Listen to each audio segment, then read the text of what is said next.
तो हेलो दोस्तों, good morning. आज हम स्टार्ट करेंगे अपना क्वेश्चन नंबर 8। आज तारीख है 13 जून 2023 और जैसा कि हमारी क्लासेस चली रही हैं तो ये क्वेश्चन एक इम्पोर्टेंट क्वेश्चन है, इसको मार्क कर लीजिए सभी बच्चे। फाइनल अकाउंट का ये आपके पेपर में भी पूछा जा सकता है, ठीक है। एक बात बताइए, सबसे पहले इस क्वेश्चन को पढ़ते हैं, क्या कह रहा है क्वेश्चन। क्वेश्चन यहाँ पर कह रहा है following are the financial statement of Abraham limited, ठीक है। अब्राहम लिमिटेड की फाइनेंशियल स्टेटमेंट्स आप लोगों को गिवन है। इसके बाद क्वेश्चन ने आगे क्या कहा। क्वेश्चन कहता है, ये प्रवीण शर्मा सर की बुक से क्वेश्चन है, पेज नंबर है 6.86, ठीक है, ये 40th एडिशन। चलो, equity and liabilities, share holders fund. Sir ये क्या दिक्कत हो गई, ये तो सबसे पहले बच्चा देखते के साथ कहता है इक्विटी एंड लायबिलिटीज, ऐसी तो सर हमारे काम की बैलेंस शीट होती नहीं है। यस, यू आर राइट बच्चों। तो अगर आपको इक्विटी एंड लायबिलिटीज ऊपर देखने को मिल जाए तो आप समझ जाना ये जो बैलेंस शीट है this is not prepared as per Ind AS, या शेड्यूल 3 जो है इंडियस कंपनी के लिए नहीं बनी हुई है, शेड्यूल 3 डिवीज़न 2 के हिसाब से नहीं बनी हुई है, ये उसके हिसाब से बनी हुई डिवीज़न। तो सी इंटर वाली एक तरह। तो शेयर होल्डर्स फंड, बट कोई नहीं, share capital, share of ₹10 each, यहाँ पर लाख में तो बहुत बड़ी बैलेंस शीट हो जाएगी, इसके सामने आप लाख, हज़ार, लाख, बट कोई नहीं। रिजर्व एंड सरप्लस 2400, साथ के साथ जिसका भी नोट है आप उसको पढ़ सकते हो। रिजर्व एंड सरप्लस में आप बच्चों को दिखाई दे रहा है कैपिटल रिजर्व है, सरप्लस फ्रॉम P&L है, ओपनिंग बैलेंस इतना है, इस साल इतने की एडिशन हुई है, रिजर्व फॉर फोरसीएबल लॉस, ठीक है, 400 रुपये का जो है, सारे रिजर्व एंड सरप्लस यहाँ दे रखे हैं। इसके अलावा चलते हैं, लॉन्ग टर्म बोरोइंग्स है, लॉन्ग टर्म बोरोइंग्स में टर्म लोन है, ठीक है जी सर। उसके अलावा करंट लायबिलिटीज़ में trade payable, short term provisions और अदर करंट लायबिलिटीज़। इसके बाद आप लोगों को एसेट्स भी गिवन है, नॉन करंट एसेट्स है आपके पास। तो अगर हम बात करते हैं, कोई नहीं रख लो, एसेट्स है, एसेट्स में नॉन करंट एसेट्स है, प्रॉपर्टी प्लांट एंड इक्विपमेंट है, डेफर टैक्स एसेट्स है। देखो यहाँ डेफर टैक्स लायबिलिटीज़ भी है। तो अगर तुम्हें याद हो कुछ, हाँ जी कुछ याद आ रहा है, क्या बताया था, सेट ऑफ करना, या तो एसेट ही आएगी या लायबिलिटी आएगी, कोई एक ही दिखाएंगे, सेम गवर्निंग लॉ होना चाहिए, अदरवाइज़ तो अलग अलग भी। तो ये 400 की है, ऊपर से देखिए तो डेफर टैक्स एसेट्स कितने का है, 700 का है, तो डेफर टैक्स एसेट बच जाएगी 300 रुपये की, ठीक है। मानकर चलेंगे even if question is silent तो we will assume that the defer tax assets and liabilities are under the same governing laws, ठीक है। अगर क्वेश्चन अलग बताएगा तो फिर मान लेंगे, फिर तो अलग हो ही जाएगा। उसके अलावा अगर हम देखते हैं तो यहाँ पर हमारे सामने क्या है, करंट एसेट्स में इन्वेंट्रीज है, ट्रेड रिसीवेबल है, कैश और बैंक बैलेंसेज है। SPL भी आप लोगों को गिवन है, रिवेन्यू फ्रॉम ऑपरेशन। एक्सपेंसेस में employ benefit expenses, operation cost, depreciation. Total expenses given है, प्रॉफिट बिफोर टैक्स है, उसके अलावा टैक्स एक्सपेंसेस है, प्रॉफिट आफ्टर टैक्स है। चलो, नोट्स टू अकाउंट जो थे वो हम लोगों ने पढ़े। यस, कुछ फोर्थ अदर करंट लायबिलिटीज़ का भी नोट्स टू अकाउंट्स है हमारे पास। तो अदर करंट लायबिलिटीज़ में अगर हम बात करते हैं तो हमें क्या क्या गिवन है क्वेश्चन में। हाँ जी, अदर करंट लायबिलिटीज़ में अनक्लेम डिविडेंड है 10 रुपीज़ का, बिलिंग इन एडवांस है, अदर करंट लायबिलिटीज़ हैं, ठीक है, टोटल आ जाता है। डेटर्स में आपको पता ही दिखाना था हमें, कंसिडर्ड गुड, कंसिडर डाउटफुल, 0 से 6 month 1, provision for doubtful debts, इसको माइनस कर देंगे। Additional information, share capital comprises of 100 lakh share of 10 each, okay. Term loan from bank for 5700 lakh, यानी कि 5700 लेंगे हम खाली। Also includes interest accrued and due of ₹700 as on the reporting date. तो देखो इस चीज़ को आपको ध्यान रखना, टर्म लोन तो चलो हमारी बोरोइंग्स है ना, हमने लोन लिया लॉन्ग टर्म के लिए, इसके अंदर एक इंटरेस्ट शामिल है। कौन सा इंटरेस्ट शामिल है, interest accrued and due, interest accrued and due कितने रुपए का है, 700 लाख का। तो इसका मतलब क्या है, 700 लाख का हमें अलग से क्या करना पड़ेगा, बेसिकली ट्रीटमेंट करना पड़ेगा। समझ में आई बात है नहीं? याद करो ऐसा कुछ था, ये हमारा under the head current liabilities में हम दिखाते थे, under the head other current liabilities में भी आ जाता था, याद है ना, current मैच्योरिटीज of long term debts. तो देखो अगर current मैच्योरिटीज of long term debts होता था हमारे सामने तो हम उसको क्या करते थे, याद करो, मैं आपको समझाया भी था। What is the meaning of current मैच्योरिटीज of long term debts, ये रहा। अगर शॉर्ट पीरियड जैसे ही हो रहा है यहाँ पर, तो बोरिंग्स में फाइनेंशियल लायबिलिटीज़ ये था। अगर current मैच्योरिटीज of long term debts वो था कि जो अगले महीने, सॉरी जो विद इन 12 मंथ्स में, जो नेक्स्ट 12 मंथ्स में हमने लोन की पेमेंट करनी है। बट ये एक तरीके से ये बोरिंग्स नहीं है, रीज़न बीइंग क्योंकि हमने पैसा नहीं उधार ले रखा है, इंटरेस्ट है उसके ऊपर। बेसिकली क्या है, इंटरेस्ट है, ठीक है जी।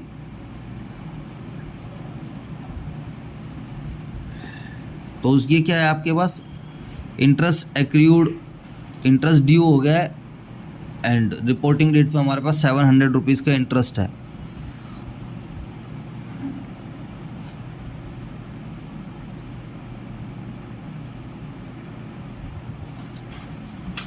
तो ये अदर करंट लायबिलिटीज़ का ही पार्ट बनेगा भाई मेरे हिसाब से तो, ठीक है ना। अभी देखते हैं इसको।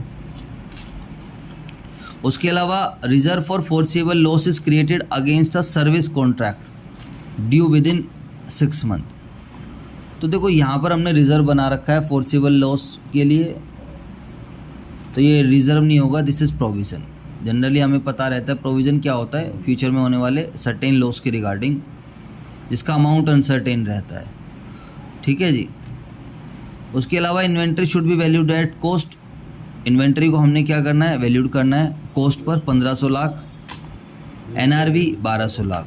तो ये तो हमने पहले ही पढ़ा हुआ है, कॉस्ट और NRV which ever is lower. तो 1500 इतनी है, inventory should be valued at cost 1500, NRV 1200। इसके बाद अगर हम आगे चलते हैं,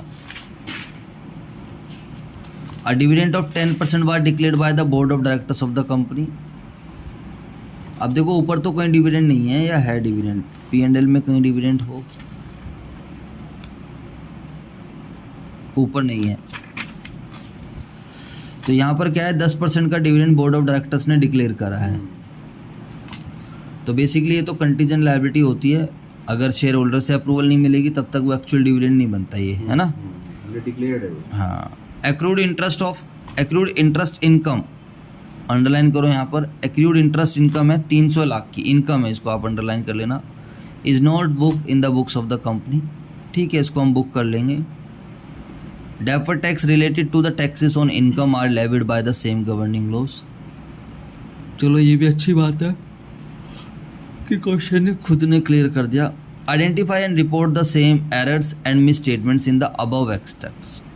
ऊपर आपको कुछ एरर्स दिख रही होंगी, आप उसको आइडेंटिफाई करो, बताओ और प्रिपेयर करो, क्या बनाओ, corrected balance sheet and SPL where required the relevant notes to accounts with explanation thereof, ठीक है। अब आपको ये बताना है कि भाई जो है आपको करेक्ट बैलेंस शीट बनानी है और साथ में एरर वगैरह जो भी कुछ है उसको क्या करना है, आइडेंटिफाई। जैसे एरर आप देखोगे तो defer tax asset, defer tax liability को इन्होंने अलग अलग शो कर रखा है, तो वही सबसे एक तो मेन तो यही हो गई है ना, रिज़र्व है मान लेते हैं, वो उसका एक प्रोविज़न बनना था। उसके अलावा भाई हमारे पेपर में जो है डिवीज़न 2 के रिगार्डिंग क्वेश्चंस बनने हैं, तो हमें डिवीज़न 2 के रिगार्डिंग सोल्व करना है, चाहे हमें गिवन बैलेंस शीट कैसे भी क्यों ना हो। तो हम ये लिखेंगे कि भाई जो बैलेंस शीट हमें गिवन है that is not given as per the division 2। हाँ, ये बैलेंस शीट हमें डिवीज़न 2 के हिसाब से नहीं गिवन है, तो हम इसको क्या करेंगे, एज़ पर डिवीज़न 2 के हिसाब से सबसे पहले बैलेंस शीट और SPL को क्या करेंगे, बनाएंगे। समझ में आई बात है नहीं? तो ऐसे कुछ आंसर्स भी लिखे हुए हैं, तो हाँ नोट ये फॉलोइंग, ये तो चलो अच्छी बात है, इसका सॉल्यूशन है यहाँ पर, बट चलो हाँ हाँ ये सब तो लिखना। इस वाले क्वेश्चन में बोला है ना उन्होंने साफ साफ कि आप रिपोर्ट करो जो मिस स्टेटमेंट्स वगैरह हैं, you have to report that these misstatements, ठीक है। तो मैं आप लोगों को थोड़ा बता देता हूँ, ये हमारे सामने सॉल्यूशन है, ठीक है। आओ तो थोड़ा जल्दी हो जाएगा, इसलिए हम ऐसे कर रहे हैं फटाफट, टाइम वेस्ट ना करके।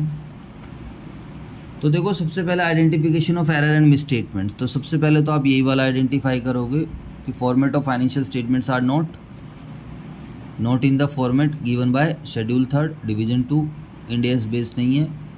We are assuming that A limited is preparing statements as per Ind, क्योंकि ऐसा कुछ हिंट मिल नहीं रहा था कि भाई इंड एस वगैरह लगाने हैं नहीं लगाने हैं, क्या है क्या नहीं है। बट ये है कि भाई फाइनल में है ही क्या, बताओ। फाइनल में तो इंड एस है ना, और हम अपने फाइनल के हिसाब से क्वेश्चन सोल्व करेंगे। हमको इसके हिसाब से तो क्वेश्चन सोल्व करने से रहे, क्या बोलते, ठीक है ना। तो सबसे पहला तो हम ये वाली बात लिखेंगे कि सर जो डिवीज़न 2 के हिसाब से हमें बैलेंस शीट नहीं गिवन है ना एसपीएल गिवन है, तो हम लोग जो क्वेश्चन सोल्व करेंगे we will solve the question as per division 2, ठीक है। फर्स्ट पॉइंट हमारा ये आ जाएगा। इसके बाद अगर हम चलते हैं सेकंड, जो देखो ज़रूरी नहीं है कि बिल्कुल सिर्फ जो आपको समझ में आया आप उसी हिसाब से लिख सकते हो। जैसे एक पॉइंट आपको समझ में आया, डेफर्ड टैक्स एसेट्स और deferred tax liabilities are created under the same governing law and this should be set off. इसको हमें क्या कर देना चाहिए, set off. Accrued interest income of 300 रुपये की, अब ये देखो यहाँ पर अभी इन्होंने रिकॉर्ड ही नहीं करी। अगर हम इसको रिकॉर्ड करते तो किसका पार्ट बनता है, यहाँ पर देखो, यहाँ पर इन्होंने खाली रिवेन्यू फ्रॉम ऑपरेशन दिखा रखा है, एक अदर इनकम की आती है अगर हम रिकॉर्ड करते तो अभी हम बनाएंगे, अभी पहले एरर आइडेंटिफाई करें, बनाएंगे तो वहाँ पर लिख भी देंगे, ठीक है। तो ऐसे करके आप एक एक एरर को अपनी देखते जा रहे हो। सर डेफर्ड टैक्स का हो जाएगा, एक्रूड इनकम बुक नहीं कर रखी, इसको बुक कर देंगे, ठीक है। उसके अलावा रिजर्व को प्रोविजन बनाएंगे, अभी देखते रहो सही बच्चे। तो थर्ड पॉइंट आ गया, accrued interest income of 300 lakh it is not yet recorded. तो हम इसको कहाँ रिकॉर्ड करेंगे, एसपीएल में अदर इनकम के अंदर, ठीक है भाई साहब। अब ऑब्वियस सी बात है, आप लोगों को अगर एंट्री आती हो तो एंट्री क्या बनेगी इसकी, बताओ। इनकम कमा ली लेकिन मिली नहीं है, तो 11th क्लास में भी जाते हैं तो accrued income debit to income, accounting entry, दो ही फैक्ट होते हैं हर चीज़ के। तो एक्रूड इनकम तो चली जाएगी बैलेंस शीट में, एसेट साइड में भी जाएगी। अब कौन सी एसेट्स में जाएगी, this will come under the head, बताओ।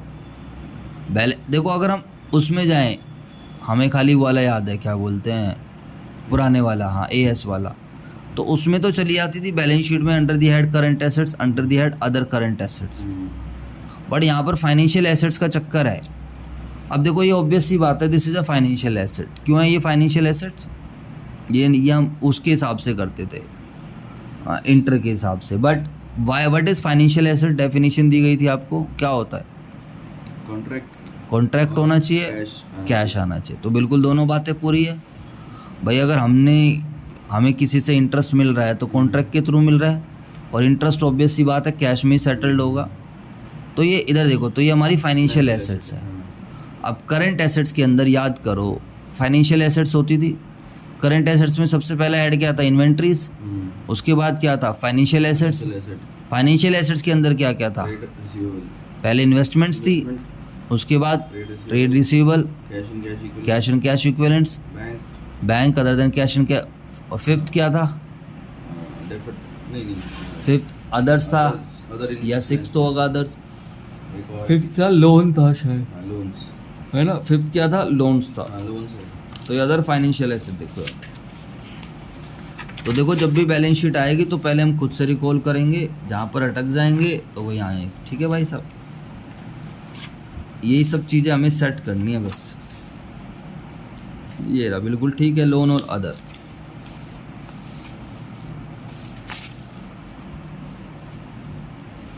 इन्वेस्टमेंट्स है, ट्रेड रिसीवेबल है। अब देखो ना तो इन्वेस्टमेंट है ये, ना कोई डेटर है ये, ना कैश एंड कैश इक्विवेलेंट्स है, ना कोई बैंक बैलेंसेज है, लोन भी नहीं है। हमने किसी को लोन में तो नहीं, अदर में डाल सकते हैं क्योंकि उस पर इंटरेस्ट है एक तरीके का, है ना। लोन होता है लोन देना।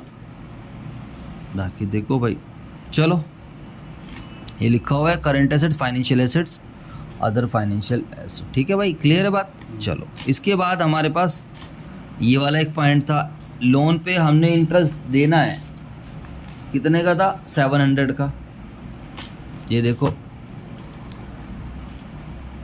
तो एक एक करके कुछ कुछ पॉइंट्स के हमने डिस्कशन कर लिया, अभी सीधा फिर सॉल्यूशन में डाल लेंगे इसको।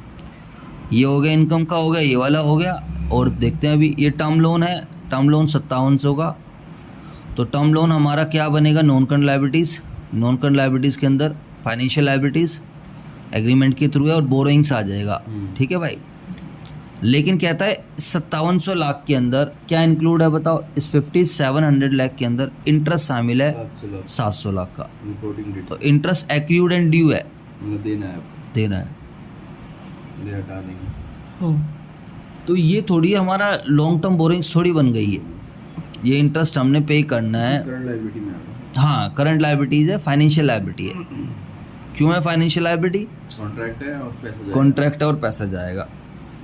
अब करंट लायबिलिटीज फाइनेंशियल लायबिलिटीज के अंदर क्या था, सबसे पहले बोरोइंग्स, ट्रेड पेबल्स, अदर्स, और कुछ था ना, एक और था, लोन्स और अदर फाइनेंशियल एसेट्स, है ना।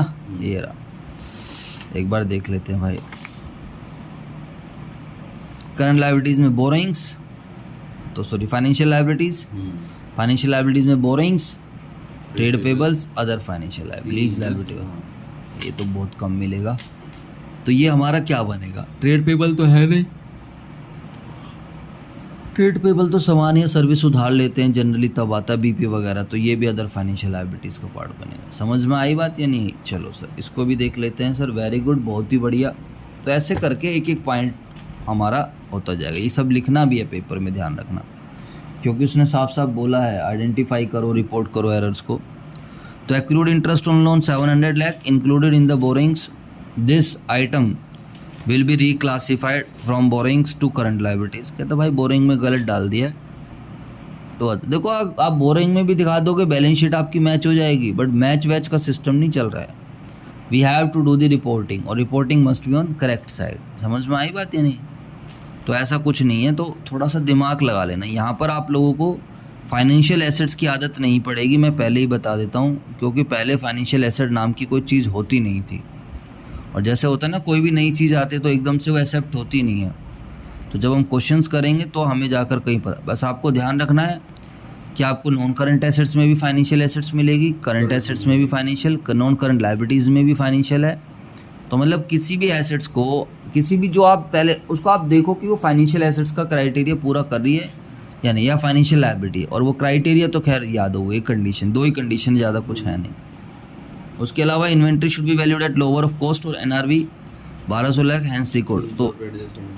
तो हम इसको डिक्लाइन को रिकॉर्ड कर देंगे। ये हमने पहले की भी एक क्वेश्चन में करा था।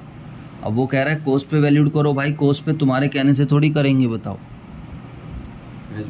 हाँ एज पर इंडियस चलेंगे, और इंडियस के हिसाब से क्या कहा जा रहा है कि इन्वेंट्री को हमेशा किस पर वैल्यूड करते हैं, लोअर ऑफ कॉस्ट और एनआरवी, ठीक है। तो हमारे पास जो क्वेश्चन है, मैं बार बार आपको क्वेश्चन दिखाऊंगा, वो थोड़ा सा प्रॉब्लम रहेगी। जो बच्चे यूट्यूब पे भी देख रहे हैं, आपके पास सोर्स तो होना ही चाहिए, ठीक है, या फिर स्क्रीनशॉट या कुछ ले लिया करो। ये देखो, inventory should be valued at cost 1500, और तो एक पॉइंट ये भी हो जाता है, जो जो एक एक एडजस्टमेंट होती जाए उस पर अपना निशान लगता रहे तो अच्छा लगता है फिर थोड़ा सा। चलो सर, इसके बाद आगे चलते हैं। Reserve for foreseeable loss is in the nature of provision. Loss के रिगार्डिंग हम वो बना रहे हैं, ठीक है भाई। तो ये रिजर्व नहीं है, ये it should not be shown in reserve, it is provision. अब याद करो, आपको प्रोविजंस याद हो तो एक करंट लायबिलिटीज़ में भी प्रोविज़न होता है, नॉन करंट लायबिलिटीज़ में भी प्रोविज़न होता है, ठीक है। शॉर्ट टर्म मान लेते हैं, कुछ ऐसा मेंशन कर नहीं रखा है। हाँ वैसे 6 मंथ्स लिखा हुआ है। तो reserve for foreseeable losses created against a service contract due, तो 6 महीने में, तो फिर तो साफ साफ पता चलेगा। तो शॉर्ट करंट हो गई। अब याद करो करंट लायबिलिटीज़ के भी क्या क्या होते थे, वो हेड हमारे पास अभी हम लोगों ने समझा। सबसे पहले करंट लायबिलिटीज़ में फाइनेंशियल लायबिलिटीज आएगा, है ना। फाइनेंशियल लायबिलिटीज़ के अंदर है अलग चीज़, बोरोइंग है, लीज लायबिलिटी है, और भी चीज़ें थी, और अदर फाइनेंशियल लायबिलिटी है, लोन भी, ट्रेड पेबल, बोरिंग लीज, ठीक है। और क्या क्या आया था बताओ करंट लायबिलिटीज़ के अंदर। एक तो ये हो गया फाइनेंशियल लायबिलिटी, तो अलग चीज़ हो गई। और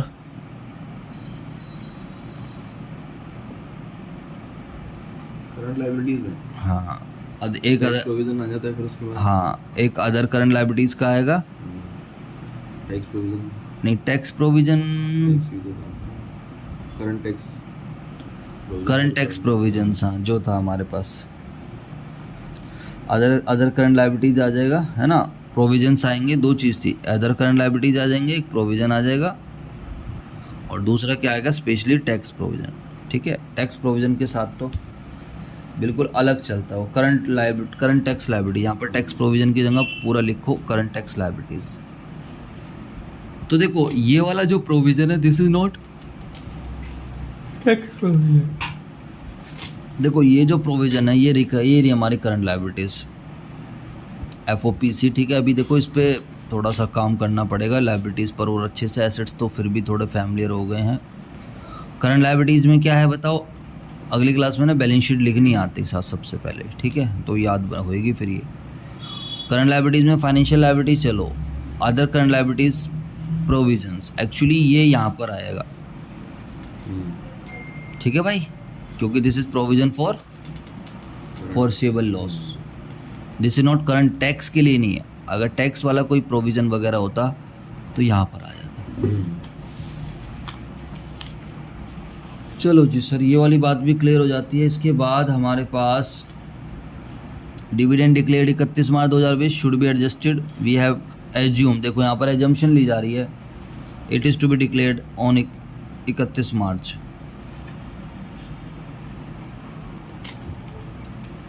अब देखो यहाँ पर वैसे क्लैरिटी नहीं है, अगर आप बोलोगे तो वैसे तो 30 सितंबर को वो होगा, क्या बोलते हैं, AGM होएगी, तो वहाँ पर जाकर कहीं क्या होगी, अप्रूवल होएगी, तब जाकर वो फाइनल डिविडेंड बनेगा। बट इट डिपेंड्स, वही है कि एजम्पशन वो ली जाती है जिसमें आपका काम बढ़े, ना कि वो वाली एजम्पशन ली जाती है जिसमें काम क्या हो, आसान हो। अगर हम यहाँ पर ये एजम्पशन ले लेते हैं कि भाई अभी तो ये प्रपोज डिविडेंड है, अभी तो ऐसा सच कुछ हुआ नहीं है, तो फिर हमारा ये कंटीजेंट लायबिलिटी में जाएगा और कुछ नहीं होने वाला। तो इन्होंने इसको डिविडेंड मान लिया है। यहाँ पर देखो, in the absence of declaration date, हमें ये नहीं पता कि डिविडेंड कब डिक्लेयर हुआ है। It is presume that the dividend is declared after the reporting date, hence no adjustment for the same is made in the financial year 1920।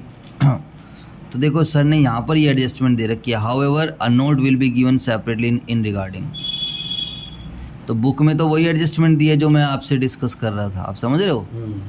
लेकिन solution में क्या करा है सर ने, हाँ, dividend declared on 31 March should be adjusted, we assume, क्या था भाई, इसको एडजस्ट कर देना आप।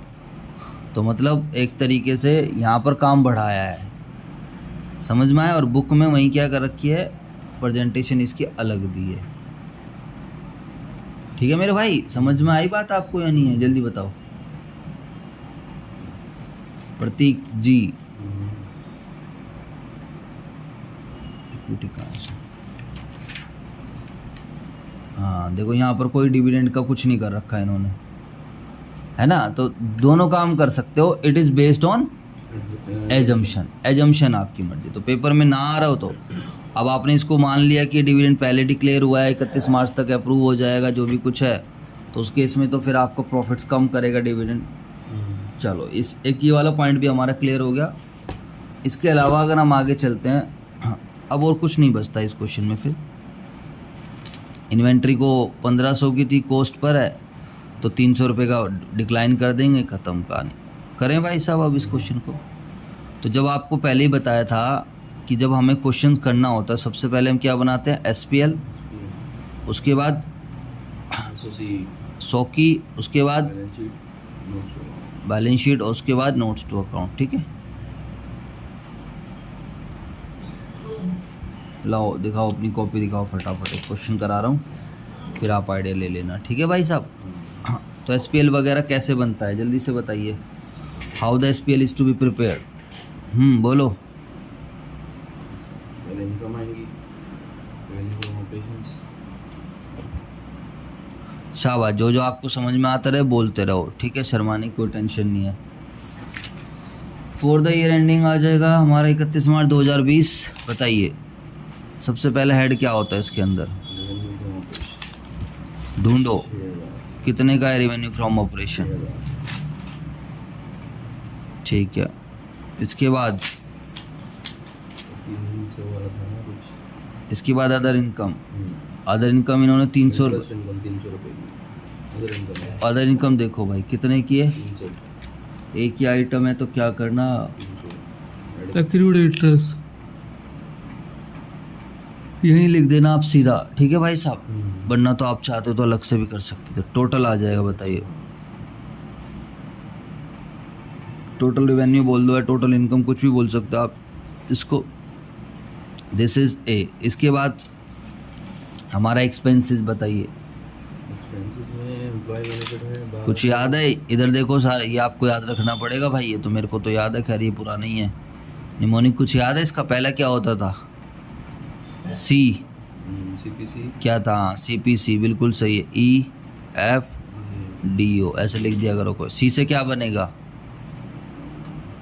कॉस्ट ऑफ मटेरियल कंज्यूम, याद है? रॉ मटेरियल का होता था ये, opening stock of raw material, purchase of raw minus, ऐसा कुछ है ही नहीं रॉ मटेरियल की, तो आप खाली छोड़ दो वो चलेगा, लेकिन लिखोगे तो आपको याद रहेगा, पूरी अच्छी रहेगी ना।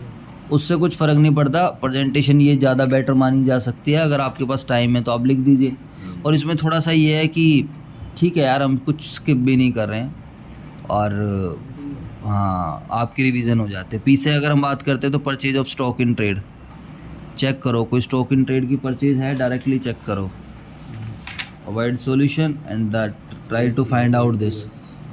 सर कुछ ना है, SPL आपको डायरेक्टली दे तो रखा है, क्यों सिरदर्दी कर रहे हो आप? चलो बच्चों, मैं आपको रिवाइज करा रहा हूँ, दैट इज़ ऑन यू।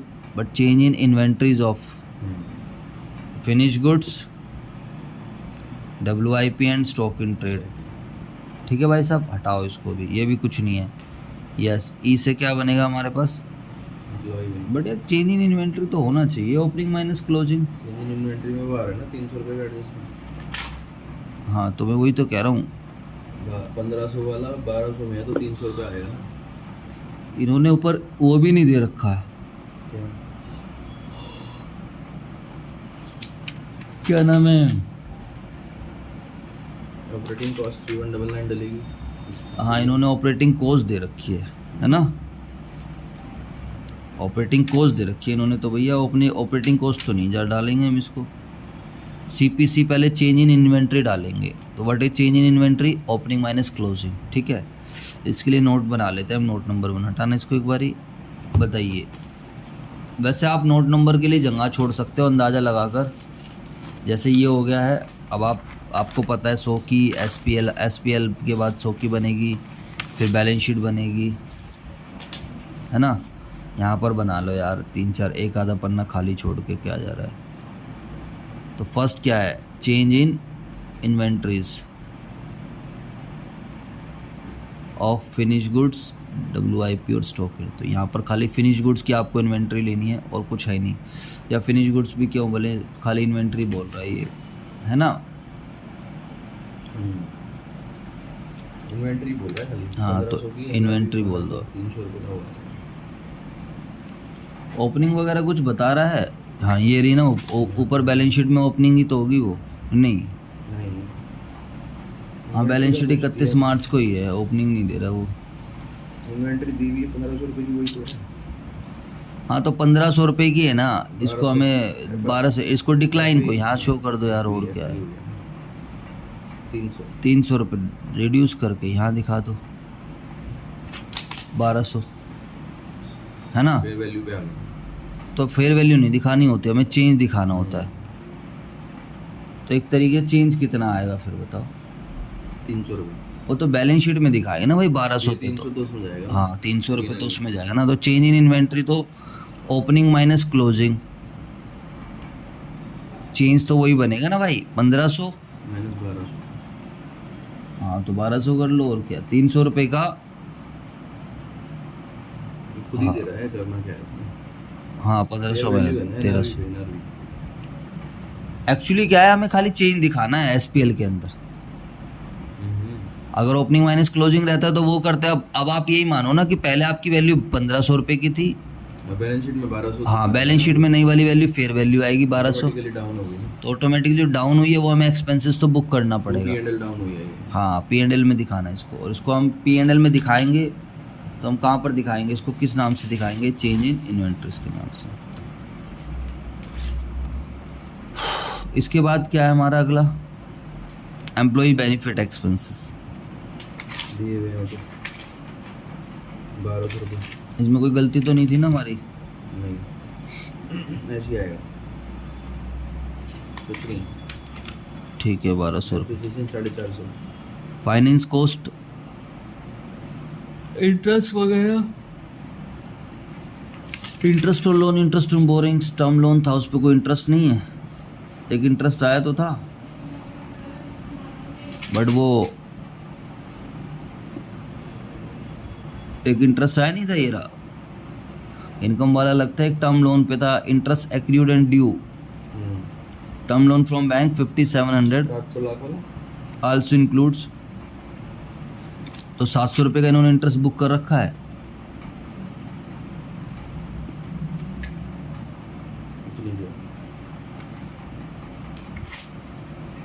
तो ये इंटरेस्ट भी तो दिखाना है, ये इन्होंने ऑपरेटिंग कॉस्ट में दिखाया होगा इन्होंने फिर।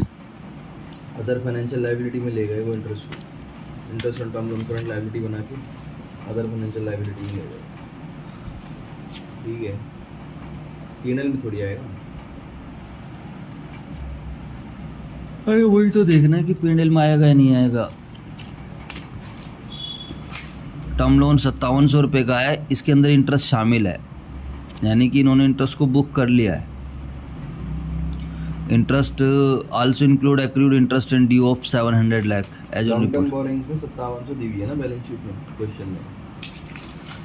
उसको इन्होंने कर दिया 5000 और 700 को नीचे ले गए। अरे वो तो मैं उसकी बात नहीं कर रहा हूँ, मैं उसकी बात कर रहा हूँ जो ऊपर एसपीएल में भी तो ट्रीटमेंट होता है ना इंटरेस्ट को बुक करने का, मैं उसकी बात कर रहा हूँ। वो नहीं किया है। किसी भी चीज़ के तो दो इफेक्ट होते हैं ना भाई, मैं उसकी बात कर रहा हूँ। तो इसका मतलब इंटरेस्ट ऑलरेडी बुक कर रखा है। फिर expenses, employ benefit, operating cost के अंदर कुछ नहीं है। समझे आप मेरी बात या नहीं समझे क्या कहना चाह रहा हूँ मैं? हाँ, बिल्कुल। टर्म लोन में इंटरेस्ट 700 रुपये का है। एक मिनट भाई, कुछ एडजस्टमेंट दी भी कहाँ है, बुक है पहले से, पुरानी ही बुक कर ली है। एक्चुअली क्या है, जैसे कि आपको यहाँ पर क्वेश्चन में, आपकी बात समझ गया। हाँ। आप कह रहे हो 5700 करंट, ये लॉन्ग टर्म बोरोइंग में आ रहा था, वहाँ से 700 उठा के हम करंट लायबिलिटीज में ले आए। वो पीएनएल में भी तो आना चाहिए बुकिंग। हाँ 700 पीएनएल की होगी। पी भाई फाइनेंस कॉस्ट है ना, एक्रूड 700 का, तो हमें एक्चुअली क्लैरिटी हो रही है ना कि 700 रुपये का जो इंटरेस्ट है वो क्या हुआ है, एक्रूड हुआ है। पे करना है बेसिकली। हाँ, इस चलो पे नहीं हुआ मानते, वो करंट लायबिलिटीज़ है। हाँ, लेकिन जब वो तो हमें दिख रहा है ना कि 700 रुपये तो हमारा एक्सपेंस तो चलो और नहीं दिख रहा, क्योंकि जो हमारी बोरोइंग है, जैसे ये टर्म लोन है, इस टर्म लोन में हमें नहीं पता कि इस पे इंटरेस्ट कितना है, लेकिन पूरा नहीं पता, बट 700 का तो पता चल रहा है ना कि इंटरेस्ट एक्रूड है। तो वही है।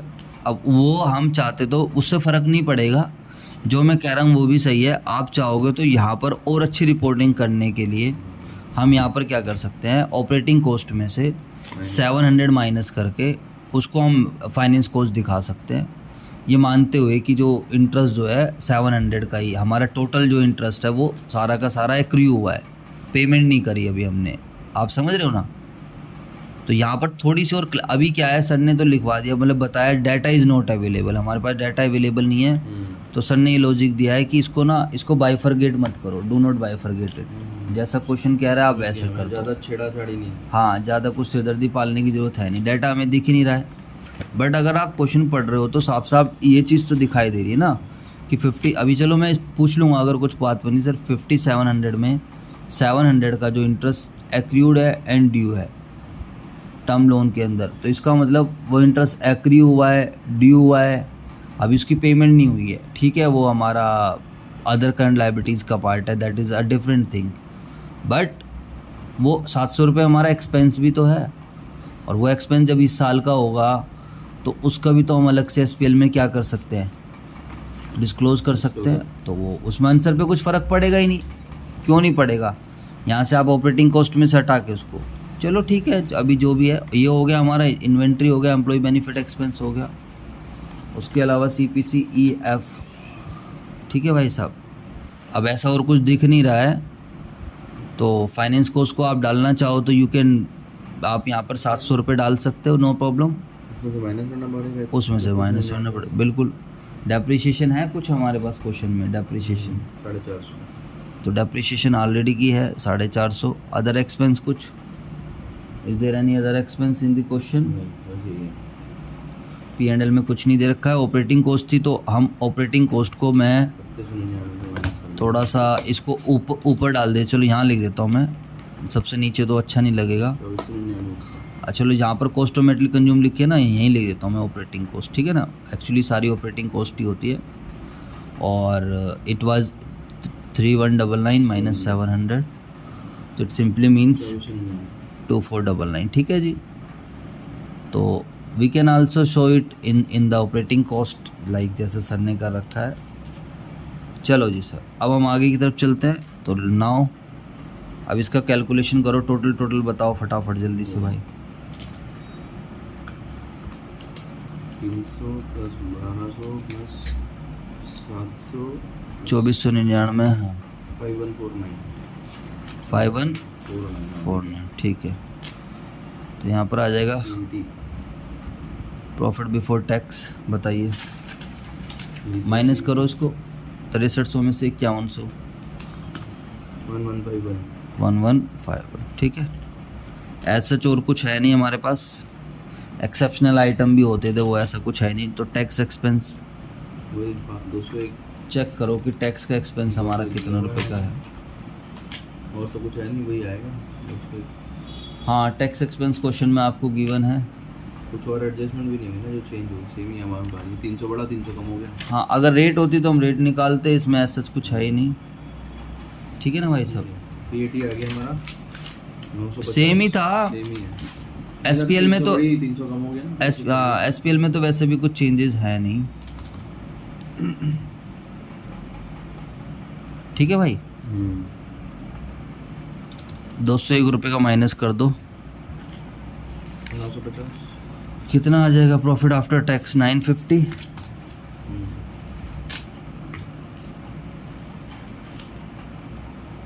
उसके अलावा OCI अदर कॉम्प्रिहेंसिव इनकम कुछ है? अदर कॉम्प्रिहेंसिव इनकम लाइक कोई रिवैल्यूएशन रिजर्व वगैरह कुछ ऐसा हो, या कोई फॉरेन एक्सचेंज वाला हो, कुछ ऐसा सिस्टम नहीं है ना भाई। अदर कॉम्प्रिहेंसिव इनकम में जो item that will not be reclassified, item that will be reclassified, ऐसा कुछ भी नहीं है यहाँ पर। लाइक हम लोगों ने पढ़ा था कुछ आइटम थे, रिवैल्यूएशन रिजर्व हो, इन्वेस्टमेंट्स में कुछ हो, है ना। ऐसा कुछ नहीं। Equity investment change through OCI, याद है ना जो हम कल भी डिस्कस कर रहे थे। दो थी, एक FV थ्रू P&L, FVTPL, और एक FVT OCI, F fair value through OCI। अगर थ्रू OCI होता तो वो बनता इसका पार्ट, अदर कॉम्प्रिहेंसिव इनकम। हाँ, बट ऐसा कुछ है ही नहीं ना, कोई डेट है ना भाई, तो इसको तो छोड़ देंगे, नहीं है तो टोटल कॉम्प्रिहेंसिव इनकम बन जाएगी हमारी 950। अब यहाँ पर EPS निकाल देंगे, EPS की डिस्क्लोजर करनी होती है, profit after tax divide by number of equity shares. और कितने हैं नंबर ऑफ इक्विटी शेयर आपके पास? 100 लाख। ऊपर हमारे पास सब लाख में चल रही है ना, तो आप इसको लाख में ले लो फिर, 9.5 है ना। तो यहाँ पर 100 लाख ले लेंगे ना भाई साहब, तो ये 9.5 आ जाएगा। इस तरीके से आपकी SPL बनेगी। इसके बाद हमें क्या बनाना होगा? सौकी, है ना। सौकी में क्या होता है? सबसे पहले हमारे पास इक्विटी बनती है ना। पार्ट A रहता है, पार्ट B रहता है, B में अदर इक्विटी है। वैसे सर कह रहे थे आप इक्विटी शेयर कैपिटल को नहीं भी दिखाओगे तो भी चलेगा। पार्ट A तो सेम ही है सब कुछ। हाँ, कह रहे ये इसको इग्नोर कर दिया करो, ICI भी नहीं दिखाता है। अदर इक्विटी में आ जाएगा। हाँ, तो इसमें आप याद है ना कि बिगिनिंग कितना है, ओपनिंग बैलेंसेस कह सकते हो, चेंजेस कितने हैं, फिर क्लोजिंग बैलेंसेस कितना है। तो ऐसा कुछ है ही नहीं, चेंज कुछ है ही नहीं, तो सीधा 1000 रुपये आ जाएगा।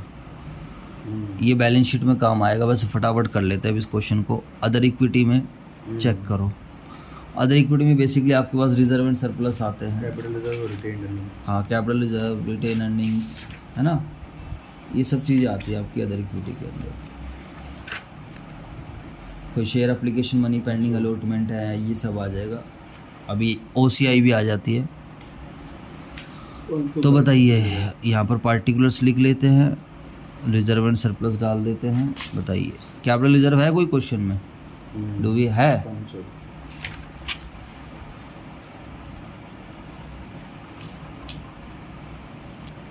कहाँ है कैपिटल रिजर्व? नोट्स अकाउंट में। बैलेंस शीट में देखो ना, सॉल्यूशन में, सॉल्यूशन नोट्स टू अकाउंट्स में। अच्छा हाँ, उसके क्वेश्चन के नोट्स अकाउंट में। बिल्कुल बिल्कुल बिल्कुल, कैपिटल रिजर्व है, ठीक है। और ये रिजर्व फॉर अनफोर्सेबल लॉस तो हटा ही देंगे यहाँ से। कैपिटल रिजर्व आएगा और SPL का बैलेंस आएगा। सिक्योरिटी प्रीमियम कुछ है ही नहीं। रिटेन अर्निंग्स है ना। सरप्लस को ही तो हम रिटेन अर्निंग बोल लेंगे, क्या प्रॉब्लम है इसमें। OCI कुछ है ही नहीं हमारे पास इस क्वेश्चन में, फिर भी डालने दो, छोड़ दो। यहाँ पर फिर क्या आ जाएगा? टोटल, ठीक है। Opening balance 500। रिटेन अर्निंग का ओपनिंग बैलेंस कितना है? ये सरप्लस जो है, हैं? क्या कह रहे हो? 950। नहीं, सरप्लस जो हमारे पास 550 का ना, चेक करो। ये रहा ना SPL का बैलेंस, रिटेन अर्निंग भाई ये रहा। आंसर में कह रहे हैं, आंसर नहीं, क्वेश्चन में तो ये। अच्छा 950 है ना। अरे भाई 950 क्यों देख रहे हो? सारे देखना कौन आया बाहर। अच्छा देखो, जो आप कह रहे हो ना आपको मिल नहीं रहा भाई, देखो ना ये ओपनिंग बैलेंस देखो ना। अभी हम ओपनिंग बैलेंस डाल रहे हैं, दिख गया? 550 का, तो वही तो मैं कह रहा हूँ आपको। ओपनिंग बैलेंस डाल दीजिए 550 रुपये का। और बताइए, चेंजेस OCI तो कुछ है ही नहीं। अब हम बात करेंगे चेंजेस की। क्या कैपिटल रिजर्व में कोई चेंजेस हुआ है? कोई चेंज नहीं हुआ है कैपिटल रिजर्व में। फिर हमारा चेंज कहाँ पर आया है? P&L में। P&L में हमारा प्रॉफिट आफ्टर टैक्स आया है 950। लाओ जी लाओ, कैलकुलेटर दो। तो ये ऐसा कैसे क्लोजिंग बैलेंस। अच्छा और भी कर दो, इसमें डिविडेंड पेड भी आया है क्योंकि हमने लिया है। बताइए कितने का डिविडेंड पेड हम अपना रिजर्व एंड सरप्लस से ही पे करेंगे? तो कितने रुपए का डिविडेंड है? 10%। शेयर कैपिटल कितने की है? 100। इनको छोड़ो ना, इन्होंने नहीं माना है ना, बट सर ने कराया ना। 100 में से 10 घटा दो, 100 का 10%। मैंने बताया तो आपको, देखो दिखाया भी मैंने यहाँ पर, ये रहा।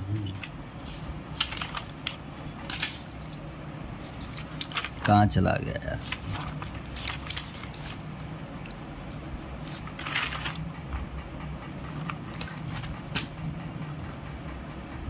डिक्लेयर डिविडेंड ये रहा।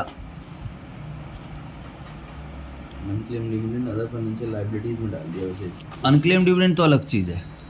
अनक्लेम डिविडेंड का मतलब है जो शेयर होल्डर ने जो शेयर होल्डर को पे नहीं हो पाया, शेयर होल्डर ने क्लेम नहीं करा। हाँ वो तो पुराना है, उनका बैंक अकाउंट ट्रेस नहीं हो पाया, उनके एड्रेस नहीं मिला। लेकिन हमारे पास जो शेयर कैपिटल है वो 1000 रुपये की है भाई, 100 रुपये की नहीं है। वो तो 100 लाख है, ठीक है। 1 करोड़ शेयर। तो 1000 इंटू में 10% करेंगे तो 100 रुपये का डिविडेंड आएगा। ख़त्म करो कहानी, लाओ कैलकुलेटर दो। तो 550 जमा 950, 900 500 1400 1500 1500 1400 रुपये। तो यही मेरे हिसाब से बन जाएगा क्लोजिंग बैलेंस, ठीक है भाई साहब। टोटल ऊपर आ जाएगा 550 और 1050, 950, 100 माइनस, इसमें से इसको कर देंगे तो 1900 रुपये का आ जाएगा ये आपका टोटल। आया कुछ समझ या नहीं आया? जल्दी से बताओ। 1900 रुपये का बेसिकली आपका क्या बन जाएगा? सौकी बन जाएगी, सौकी, ठीक है भाई। इसके बाद अगर हम आगे चलते हैं, सोकी क्लियर, इक्विटी क्लियर, सोकी में अदर पार्ट भी क्लियर हो गया, ये बैलेंस शीट में हमारा काम आना है, ठीक है। इसके बाद अब हम क्या बनाएंगे, बैलेंस शीट। फटाफट बैलेंस शीट बना दें मेरे दोस्त।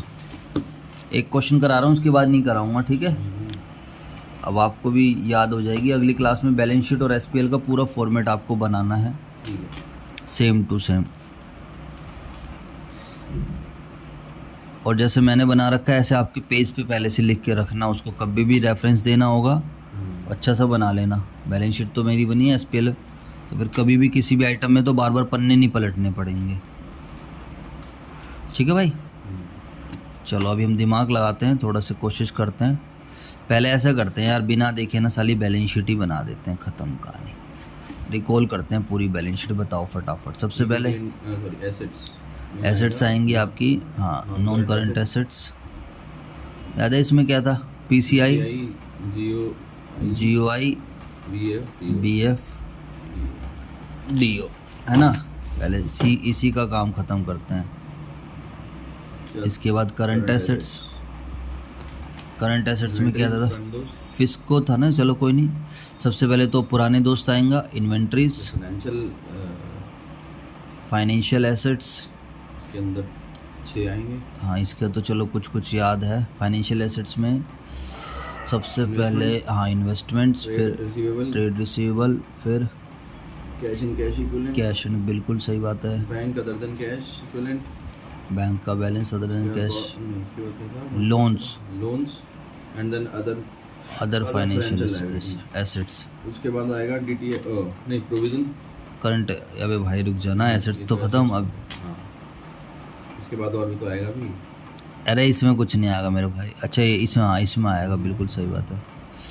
इन्वेंट्रीज हो गया, फाइनेंशियल एसेट्स हो गया, प्रोविजन फॉर टैक्स, इफको होगा ना। नहीं, इसमें क्या आएगा, ओ से तो बनेगा अदर करंट एसेट्स, उसके ऊपर एक और डीटीए वाला सी होगा, करंट टैक्स एसेट्स होंगी, है ना।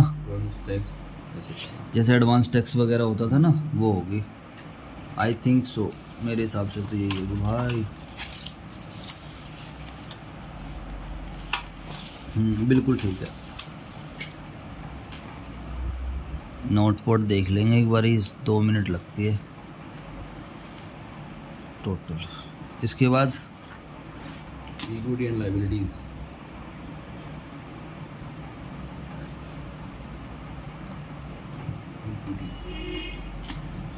है ना। इक्विटी में तो कुछ था ही नहीं, सिंपल थी ये तो। इक्विटी और एक अदर इक्विटी थी, याद है कुछ या नहीं था।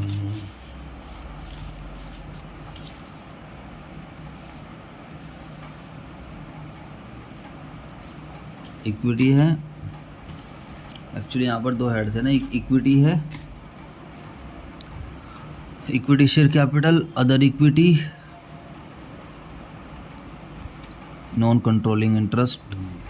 सेकंड क्या था, नॉन करंट लायबिलिटीज।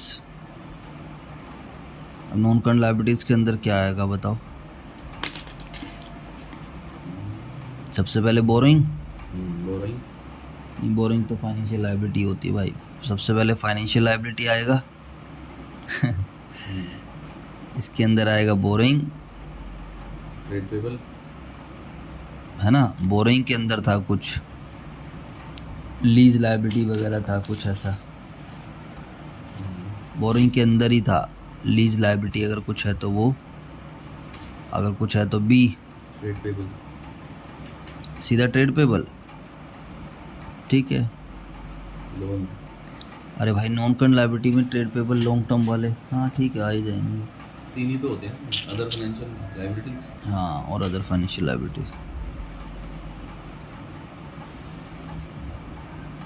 ये तो सेम ही रहते हैं करंट में भी ना। इसके बाद डेफर्ड टैक्स लायबिलिटी, हाँ डीटीए, हाँ, डेफर्ड टैक्स लायबिलिटीज और अदर।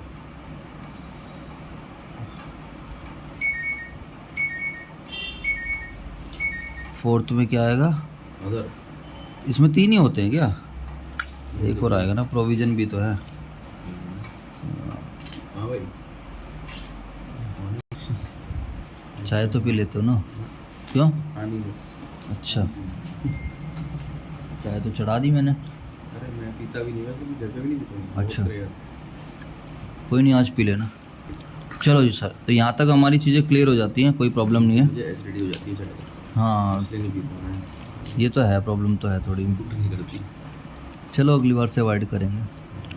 ठीक है, तो ये सब चीज़ें हमारे पास हो गई हैं। यहाँ पर अगर आप क्वेश्चन में देखोगे, अब भाई मैं बार बार क्वेश्चन की फ़ोटो नहीं दिखा रहा हूँ, आप प्लीज़ देख लेना। प्रॉपर्टी प्लांट एंड इक्विपमेंट है हमारे पास। डेफर्ड टैक्स एसेट्स तो चलो वहाँ दे रखी है। कैपिटल WIP नहीं, इन्वेस्टमेंट प्रॉपर्टी भी नहीं है, गुडविल का भी ऐसा कोई सीन नहीं है। और उसके अलावा अदर इंटेंजिबल एसेट्स भी कुछ भी नहीं है। ये तो कहाँ ही मिलेगा, बायोलॉजी का ये कैसी बात कर रहे हो।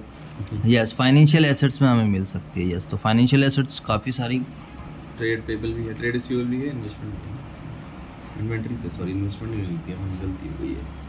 इन्वेंट्री थोड़ी फाइनेंशियल एसेट होती है। हाँ गलती हो गई, 1200 नहीं आएगा। कार्ड तो TR आएगा, TR दिया हुआ है ना, बस खाली ट्रेड रिसीवेबल आएंगे। 1100 रुपये। हाँ कौन से? वो तो मेरे भाई करंट एसेट वाले हैं ना, करंट नॉन करंट वाले थोड़ी हैं यहाँ पर। कुछ नहीं आएगा, कुछ भी नहीं आएगा। भाई- DTA बस हो गया खत्म। DTA भी अगर इसमें आती है इन्वेस्टमेंट, ट्रेड रिसीवेबल, लोन्स और अदर, है ना। ये काट दो 1200 तो यहाँ नॉन करंट का कुछ नहीं है। आएगा। DTA में 300 डाल दिया। Deferred tax asset net. Other financial में कुछ नहीं आएगा। अब आपको डेफर्ड टैक्स एसेट नेट करके दिखानी है। एसेट कितने रुपए की? 700 की है। अच्छा नहीं भाई, वो उनका है। नहीं मैं वैसे हाँ, आप या तो उसका नोट बनाओ या एक आधा आइटम है तो कोई नहीं, यहीं कर दो, चल जाएगा। 700 माइनस डेफर्ड टैक्स लायबिलिटी 400 400। 300 बचेगा बस। तो जब इन्होंने यहाँ दे रखा है एडजस्टमेंट भी दे रखा है ना, गवर्निंग तो इन्होंने अलग अलग क्यों दिखा रखा है फिर? देखना, जब नोट यहाँ बना ही रखा है तो फिर अलग अलग क्यों दिखा रखा है? सेटअप भी कर रखा है उल्टा, है ना, जानबूझ कर ये कि यार चलो हम हमारे से गलती हो गई, बच्चे गलती पकड़ पा रहे हैं, नहीं पकड़ पा रहे, चलो। Other financial assets, other financial asset में एक आएगा क्या? इन्वेंटरी। इन्वेंट्री कब से आने लग गई फाइनेंशियल एसेट्स? कौन सा आएगा या तुम बताओ क्या आएगा? देखो एडजस्टमेंट, वो तो लिखा है वो इंटरेस्ट वाला जो था 700 रुपये का है ना। 700 तो बोरोइंग थी भाई, वो तो लायबिलिटी थी। एक दूसरा इंटरेस्ट भी था, एक एक्रूड इंटरेस्ट है बेटा, ठीक है। कितने का है? 300 रुपये का, जो बुक नहीं करा था। इसके दो इफेक्ट होंगे ना एक्रूड इंटरेस्ट बुक ना करने के। एक तो इनकम बनेगी, दूसरा एसेट बनेगी। भूल गए मुझे लग रहा है आप। मैंने कहीं करके भी दिखाया था पूरा, एंट्री भी तो बनाई थी, मेरे को याद आ रहा है। Accrued interest, debit to interest,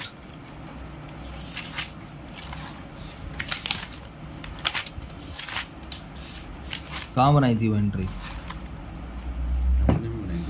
हाँ ये रही ना, ये रही एंट्री। तो एक्रूड इनकम तो चलो, ये भी यही तो दिखाना, इनकम तो दिखा दी हमने। कहाँ दिखा दी इनकम? P&L के अदर इनकम में आ गए। एक इफेक्ट तो इसका चला गया, लेकिन दूसरा इफेक्ट भी तो है। दूसरा इफेक्ट कहाँ जाएगा? कहाँ जाएगा? बैलेंस शीट की एसेट साइड। और एसेट साइड में कौन सी एसेट्स बनेगी? Other financial assets. ठीक है भाई, सब क्लियर हो गई बातें। इसके बाद चलते हैं इन्वेंट्रीज। बताइए what is the value of inventories? Check करो फटाफट। 1200 फाइनेंशियल एसेट्स में इन्वेस्टमेंट है कुछ? रेट रिसीवेबल आएंगे बस। चेक करो चेक करो। रेट रिसीवेबल आएंगे 1100 रुपये। ला ना ना ना ना ना। इन्वेंट्री आ गया ना बस, ठीक है, और कुछ नहीं। TR आएगा। ट्रेड रिसीवेबल कितने के आएंगे? 1300 के आएंगे या 1200 के आएंगे? नहीं वो तो इन्वेंट्री थी, इन्वेंट्री तो 1200 की आ गई, ठीक है। डेटर फाइनेंशियल एसेट्स ये रही है। इस पर कोई प्रोविज़न का चक्कर तो नहीं है? बस वो दे रखा है कि कुछ नहीं है डेटर। डाउटफुल वाला कहाँ है? अगले पेज में। अच्छा, ओहो हाँ ठीक है फिर तो इसका नोट बना दो भाई। बैलेंस शीट का तुमने एक भी नोट नहीं बनाया, ऊपर से कितने नोट चल रहे हैं? एक ही नोट बनाया अब तक, दूसरा बना दो। एजिंग शेड्यूल वगैरह दिखाना पड़ेगा ना। यही उतार रखा है इन्होंने, कुछ चेंज नहीं है इसमें। तो मेरे भाई ये हमें करना पड़ेगा, वो क्वेश्चन है, हमें तो पेपर में इंडियाज के हिसाब से बनाना है। सेम यही है, कोई ऐसा एडजस्टमेंट नहीं है। हाँ तो यही आएगी। हाँ वैसे कोई दिक्कत नहीं है, लेकिन वो है ना हमारा 0 से 6 मंथ्स, 6 से 1 ईयर, 1 से 2 था, 3 था, 2 से 3 वो देख लेना भाई। यही है। ठीक है। डेटर कितने के पड़े हैं? ओपनिंग बैलेंस बताओ। इसमें गुड वाला है 1065 है। याद करो क्या क्या आना था डेटर्स के अंदर। Good, outstanding with in 6 month आ रहा है गुड में 1065 1065 और पास्ट ईयर से 40। वो गुड नहीं है। टोटल में जाएगा वो कौन सा? 40। हाँ ये गुड में नहीं जाएगा, ये अलग बनेगा। डाउटफुल नहीं, गुड था और क्या था यहाँ पर हेडिंग? गुड था और 3-4 हेड थे ना। बैड एक वो भी था, अरे वो वर्ड नहीं होता। सिक्योर्ड अनसिक्योर्ड गुड में। अरे यार उसके बाद था have significant risk impaired. Credit impaired. हाँ तो ये वाला कहाँ जाएगा भाई?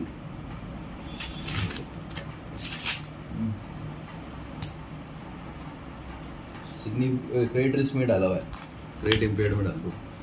गुड आगे जाएगा हैविंग सिग्निफिकेंट रिस्क। हाँ क्रेडिट रिस्क जिसका कुछ रिस्क है ना कुछ, यानी कि बेकार वाले हो गए डाउटफुल। ये 40 हैं, 1 साल वाले हैं ये, है ना 40। उसका फिर 5 रुपये का प्रोविजन बना रखा है 5 का। यहाँ पर 1 से लेकर इन्फिनिटी तक का दे दो तो 4 साल 40 माइनस प्रोविज़न। अब गुड पे तो क्या ही प्रोविज़न बनाना है ना भाई। इस पे बना हुआ है 5। क्रेडिट इम्पेयर्ड कुछ है ही नहीं, छोड़ दो। 1065 टोटल 40 और ये आ जाएगा 1065 और 40 1105।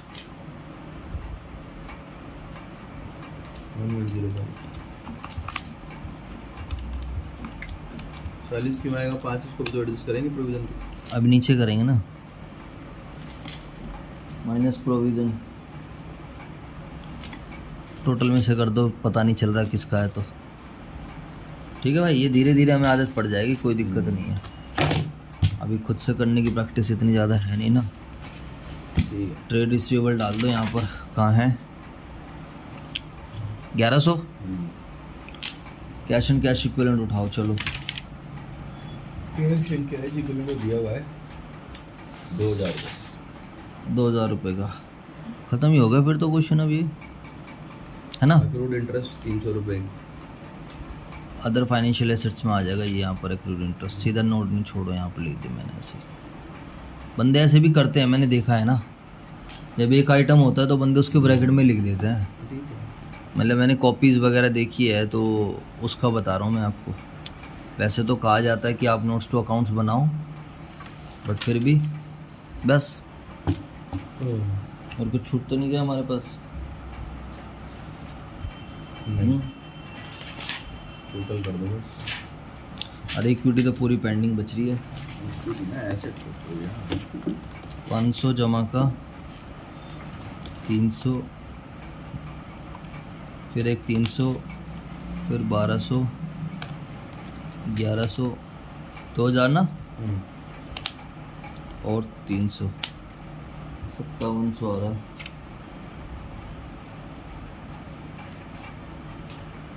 5300, 1200, 1100, 2300, अच्छा 5000 रुपये की है।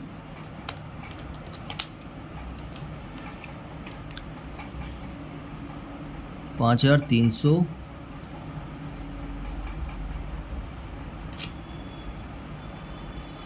अरे यार ये तुमने ना यहाँ पर गलत, ये हमने गलत डाल दिया ना। एक्रूड इंटरेस्ट यहाँ नहीं आएगा ना वो। अरे वो एक्रूड तो था लेकिन नॉन करंट थोड़ी है, करंट में बनेगा ना वो मैंने वहाँ गलती से डाल दिया था। डिस्कशन तो वही चल रही थी लेकिन वो बस फाइनेंशियल अदर वाला आ गया ना, लॉन्ग टर्म का ध्यान नहीं रहा।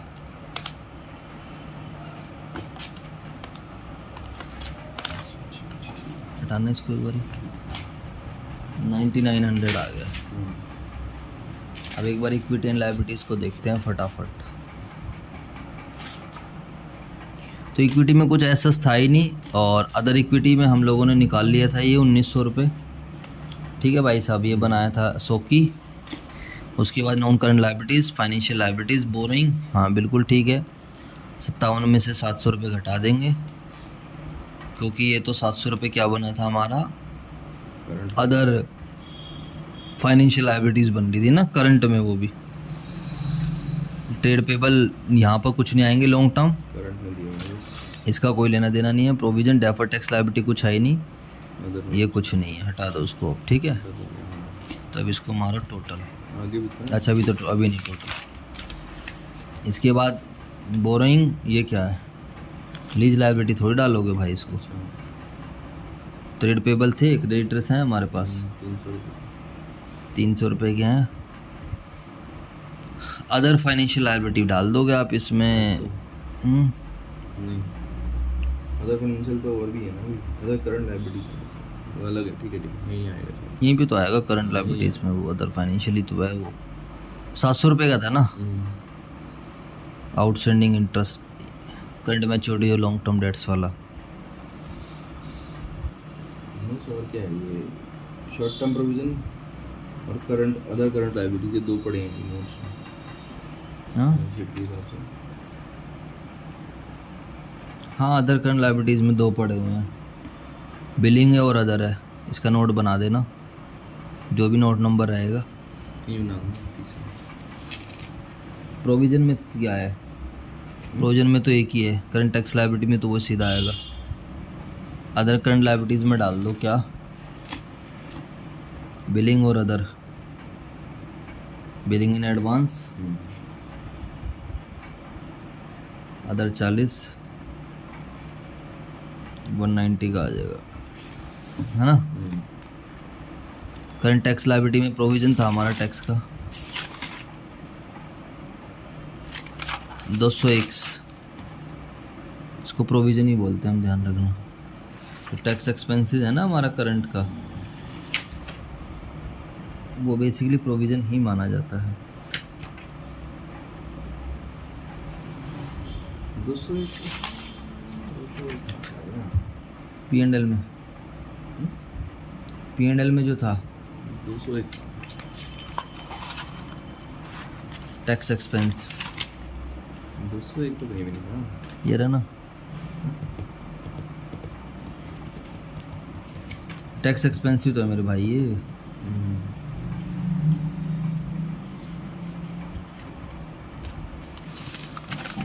बैलेंस शीट में आएगा ये।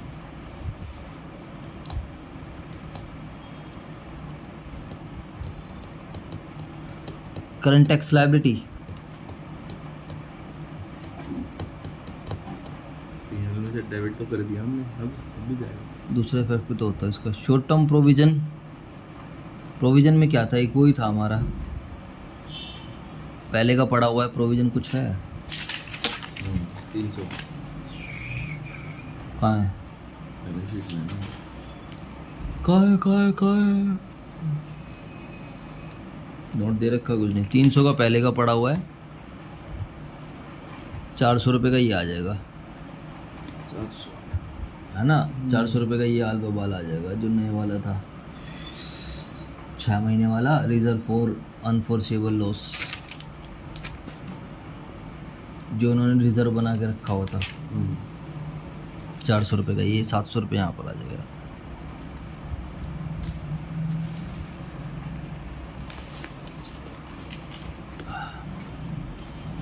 करंट लायबिलिटीज के अंदर क्या क्या आता है,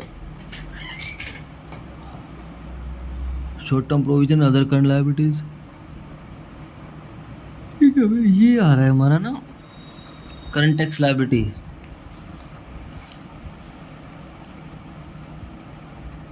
ये देखो सबसे, ये सब अदर करंट,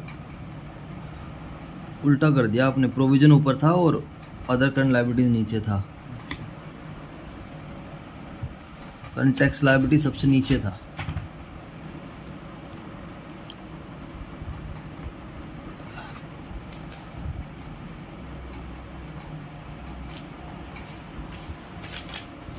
टैक्स पे कर दिया क्या हम लोगों ने? टैक्स पे कर दिया क्या?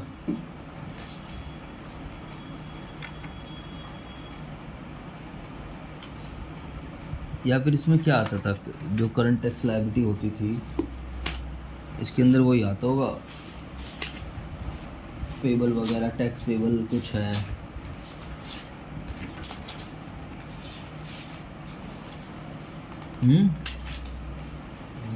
करंट टैक्स लायबिलिटी के अंदर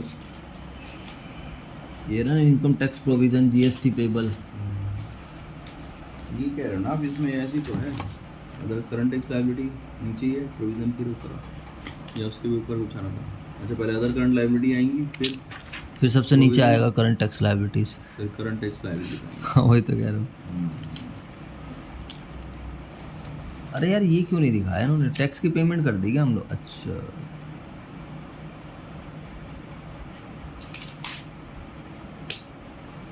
हाँ भाई, टैक्स क्यों नहीं दिखाया? 201।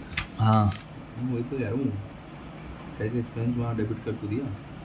अबे भाई हर चीज़ के दो ही फैक्ट होते हैं मेरे भाई, वो तो वहाँ खर्चा बुक करा है। तो प्रोविजन थोड़ी बनाया उसको, पेमेंट हो गई होगी ना फिर एक तरीके से। हाँ या तो पेड हो गया हो तो बात अलग है। यही माना होगा ना पेड। हाँ तो ये पेड Provision माना बनाएंगे है। तो वहाँ जाएगा ना फिर अगले साल के लिए।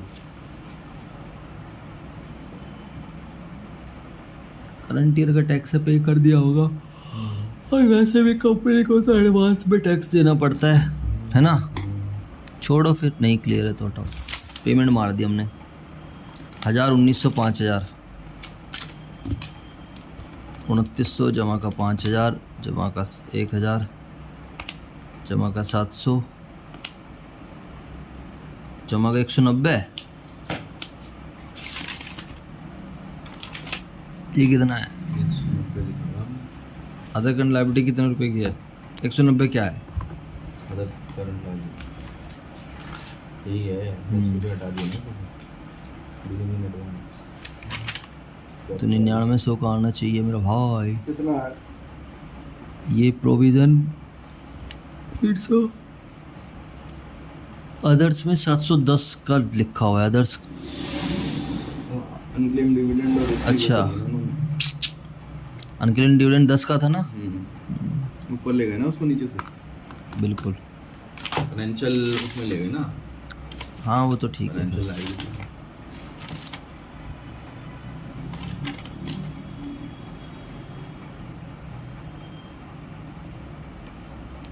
अदर इक्विटी भी 1900 रुपये की लिख रखी है हमने। अदर इक्विटी 2000 रुपये की है।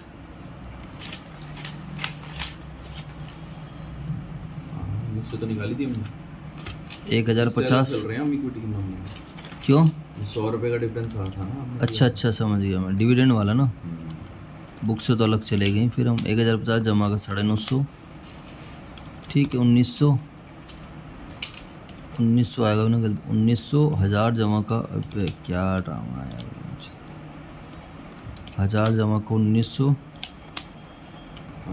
5000,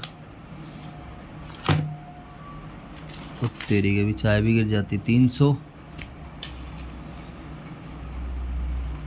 जमा का 710, 700, 190,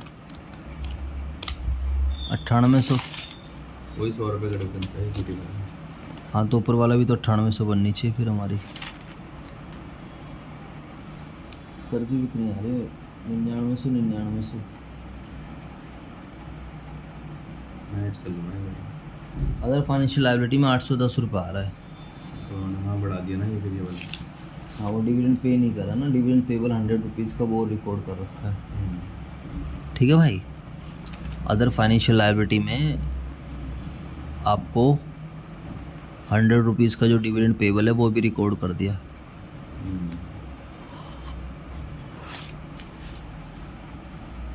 चलो कोई नहीं, समझ आया थोड़ा बहुत या नहीं है? थोड़ा सा ऐसे मैं ये वाले क्वेश्चन ना, उसमें से आपने 3 नंबर